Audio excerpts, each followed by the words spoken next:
Gays live throughout the metropolitan area, not just in the inner city areas around Oxford Street. The Mardi Gras draws on the support of gay women and men from across the state. Above all, because having experienced a hostile society, gays feel a particular need to a certain identity and a sense of belonging. In the outer beach suburb of Cronulla, one group is getting ready for Mardi Gras. We should be able to be together in our own, what you might say, environment and situation in life, rather than go into one where you might almost say it's of an artificial nature, which to some extent Oxford Street would undoubtedly be. I think it's important what Tom was saying about having a group locally for people in slightly older age group. We need something in our own area. We don't always like travelling into town and spending a lot of time in town travelling, whereas we meet together and in each other's homes as well as at group meetings. And to me, it's a very rewarding part of my life to be able to do this particular thing. To me, it's a sense of belonging to the gay scene without being necessarily part of Oxford Street scene. And from that point of view, I think it's ideal that the group participates in things like the Mardi Gras. We've spent hours and hours and so forth working on our costumes, working on what we're doing here now for the actual float, which will be on the evening.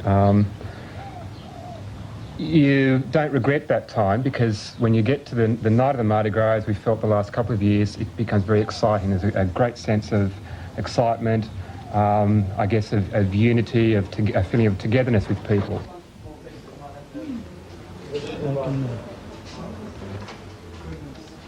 It's not really an Anglo-Saxon tradition. It's usually associated with Latin countries or the Caribbean countries. So in a way, we're sort of developing a new tradition here in Australia by drawing on those things which have happened in the past. And it's very good for us to have that to draw on. It's a great bank of images and structures for a parade, but also we're changing it to suit the local identity, if you like. It reminds me, like when I was a kid in Malta, we used to have carnival for 3 nights, Friday, Saturday, Sunday, and that's what we did. Everyone went mad. Boys got dressed up in girls' clothes. Girls got dressed up in boys' clothes. And we had floats, and the whole thing lasted for 3 days, like I said. A lot of my homosexual friends are from migrant backgrounds, and in a way it's like developing an alternative community with that understanding that we partially belong in that European ethic, or ethnic one should say, and that we have ties not only with each other, but you know, all this tradition and culture and art forms, all these things that mean things to us that Australian people don't really understand. The ethnic diversity of Sydney is reflected in the gay Brazilian group. When I did 2 years ago, my intention was to call the community to make part of the gay Mardi Gras, to help the gay community, to show the world that we are people like anybody else. And there is no difference between the straight people, as they call, or the gay people.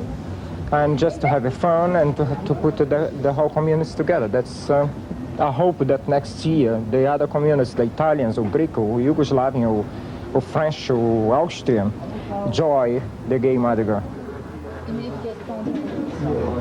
So just do it without pointing. What exactly happened on Friday out at the showground? Them. If the Mardi Gras is able to draw in gays from a wide range of backgrounds, it is also a means of developing skills and self-confidence among the hundreds of people involved over several months of preparation.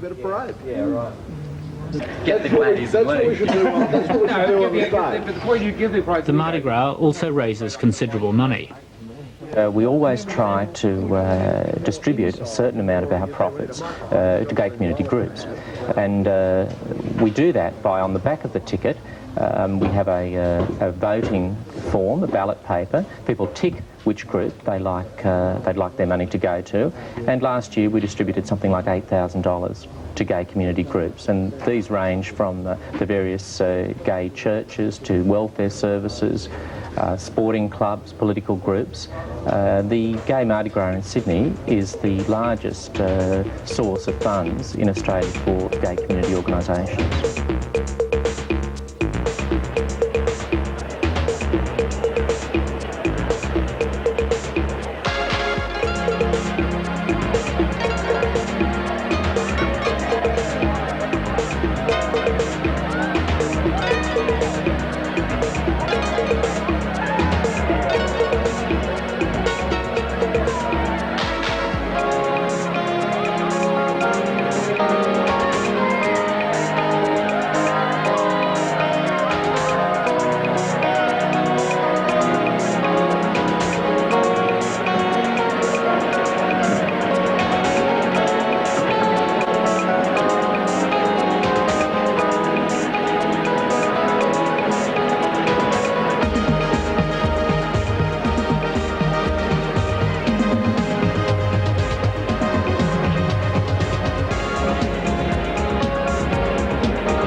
beautiful here, that's for sure. Oh, it's great. Yeah? Fantastic. Having a good time? Best thing that's happened in ages.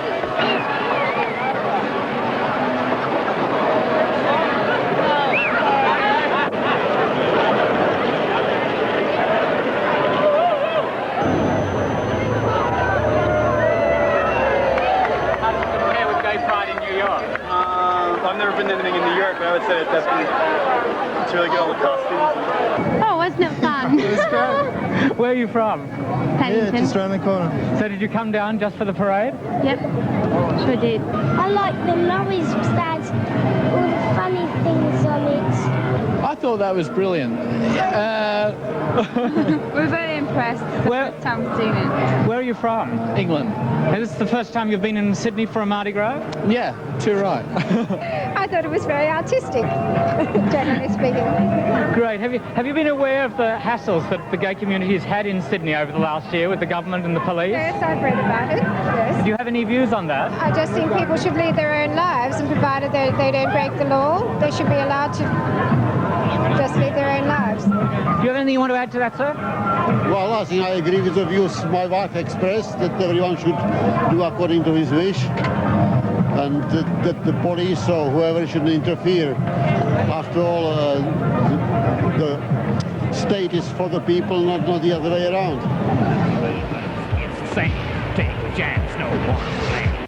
Move your body with the rhythm. No, not high isolation. Hands on, feel the pulse of your fingertips. The Encyclopedia Britannica suggests that festivals often provide a position of strength for minority groups, enabling them to influence the institutions of the society and the culture of the majority. Mardi Gras is a good example of this. Mardi Gras, you can take a chance. Mardi Gras.